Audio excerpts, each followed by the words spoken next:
m'appelle Eric Chapeau-Oslund, j'ai 56 ans, je suis franco-suédois, je suis médecin et je suis responsable du grand dispensaire d'Orléans qui s'occupe notamment des vaccinations courantes.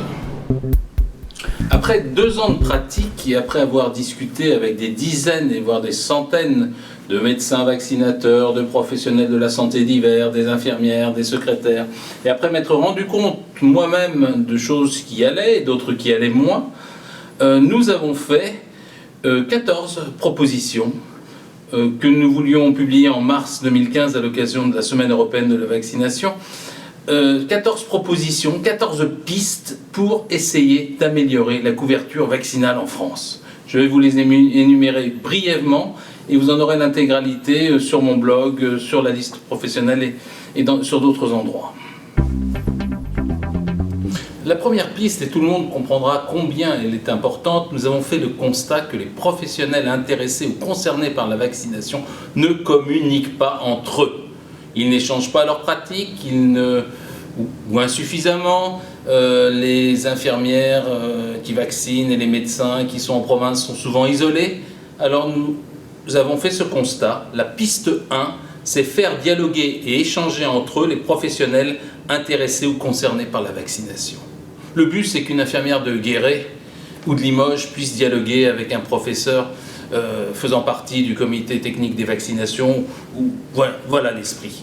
Donc, un problème, une solution. Nous avons créé un groupe Yahoo qui s'appelle Vaccination Centre, qui a entre 40 et 50 membres aujourd'hui et qui démarre bien et qui va permettre à tous les professionnels de la vaccination, que ce soit des gens qui s'occupent de la santé des élèves, que ce soit des infirmiers, des médecins, voire des chercheurs ou des juristes, de travailler, de discuter ensemble sur la problématique de la vaccination. Ça, c'est la piste 1.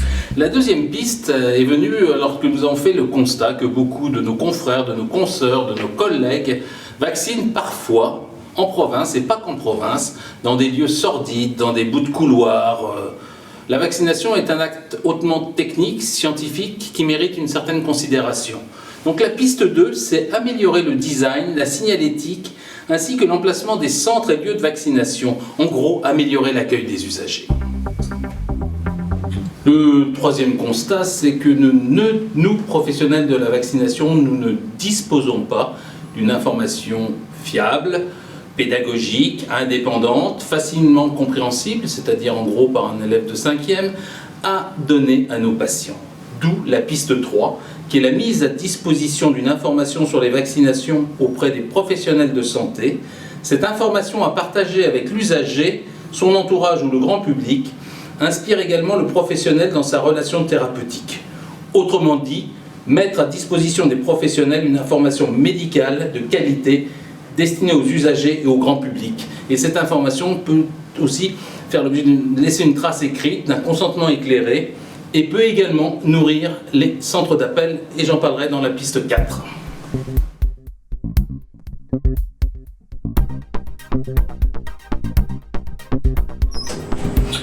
Le quatrième constat, c'est qu'il n'existe pas, j'allais dire, de ligne verte, de numéro gratuit, ouvert presque tous les jours de la semaine, pour répondre aux questions du public ou des professionnels sur la vaccination.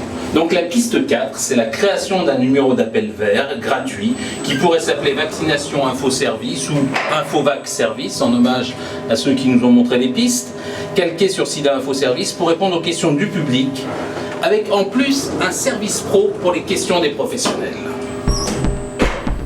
Évidemment, on peut se faire vacciner en PMI, on peut se faire vacciner chez son médecin généraliste, dans les centres de vaccination, les dispensaires de vaccination, mais il est bien aussi que les professionnels de la vaccination aillent à la rencontre des populations. Je ne dis pas qu'il faut forcément, comme à Stockholm en Suède, avoir un bateau de vaccination ou des minibus de vaccination, mais il serait quand même bien d'avoir des voitures ou des véhicules siglés, un peu à l'instar de l'établissement français du sang qu'on reconnaît, qui fait de la pub sur ses véhicules. Il faut que nous allions à la rencontre des populations. Donc la piste 5, c'est tout simple, c'est aller à la rencontre des populations. Si vous avez des animaux, vous le savez, des animaux domestiques, il y a quelques années, il y a 30 ans, vous receviez une carte postale de votre vétérinaire qui vous incitait à revacciner votre animal. Il y a 10 ans, vous receviez des SMS ou des mails Pourquoi cela n'existe-t-il pas dans les logiciels des médecins généralistes, des PMI ou des centres de vaccination? Nous avons des logiciels qui ne sont pas toujours et loin de là adaptés à notre pratique et qui devraient envoyer des informations sur les rappels automatiquement aux patients. De plus, ces logiciels devraient aussi être équipés pour faire remonter des effets secondaires éventuels ou des observations qui pourraient être analysées dans une base de données. La clé de la confiance, c'est aussi faire remonter l'information vers des structures étatiques qui peuvent vérifier que l'innocuité des vaccins. Donc, la piste 6, c'est améliorer les logiciels des professionnels de la vaccination et des professionnels qui vaccinent. Oui, de la même façon nous avons fait le constat que les logiciels des vaccinateurs ou des personnes intéressées par la vaccination et concernées n'étaient pas tout à fait ce qu'ils devraient être et de loin, il faut absolument concentrer le carnet de vaccination et faire un carnet online. La plupart des gens, et nous le constatons, ont oublié leur carnet, l'ont perdu, ne savent pas à l'occasion d'un divorce, d'un déménagement. Les migrants n'ont pas leur carnet de santé aussi. Bon, on ne sait plus qui est vacciné de quoi, donc nous essayons de reconstituer l'histoire des gens. Ça serait bien plus simple d'avoir un carnet online.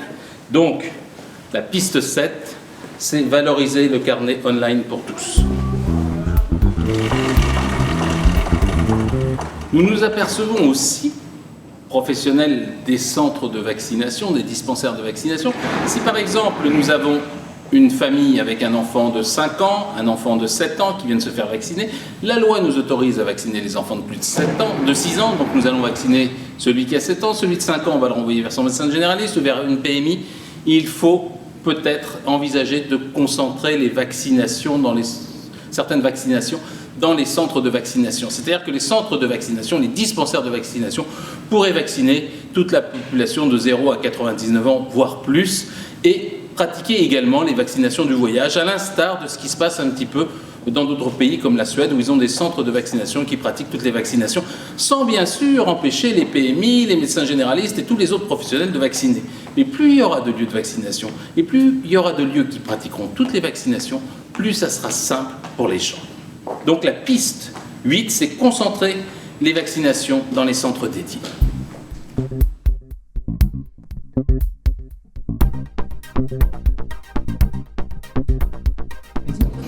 Odile Launay, ma consoeur éminente membre du comité technique des vaccinations, le dit dans l'émission État de santé, qui a été récemment diffusée sur la chaîne parlementaire. Les médecins, dans l'ensemble de leurs études, n'ont que 3 heures environ de formation sur les vaccinations. Il faut absolument que les professionnels de la vaccination soient mieux formés et puissent bénéficier des services de formation continue et s'auto-forment. Donc la piste 9, c'est favoriser la formation et l'auto-formation des professionnels par MOOCs, par Serious Game, par cours programmés, par diplôme universitaire, par tout ce que vous voulez. Il faut absolument qu'ils actualisent leurs pratiques et leur formation. Et puis, il faut aussi arrêter de prendre des gens pour des truffes et leur balancer n'importe quelle propagande sur la vaccination. Il faut améliorer la qualité des campagnes d'information et surtout après la distribuer. Je suis sidéré de voir que dans toutes ces salles d'attente de centres de vaccination, de PMI, il n'y a pas des écrans avec des clips, des films, des documentaires de prévention. Comme disait un ancien dirigeant de TF1, il faut utiliser le temps de cerveau des gens dans les salles d'attente pour les éduquer à bon escient. Donc la piste 10, c'est améliorer la qualité des campagnes d'information et distribuer l'information dans les salles d'attente médicales.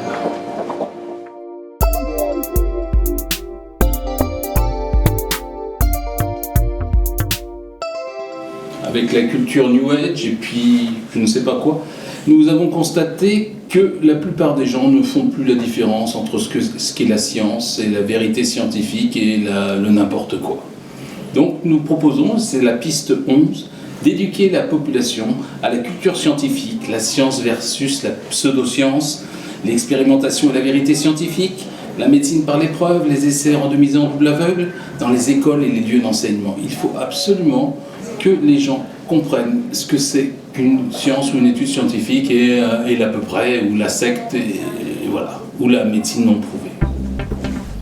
Nous avons fait en mars 2015 la proposition d'organiser un débat national afin que toutes les opinions soient confrontées.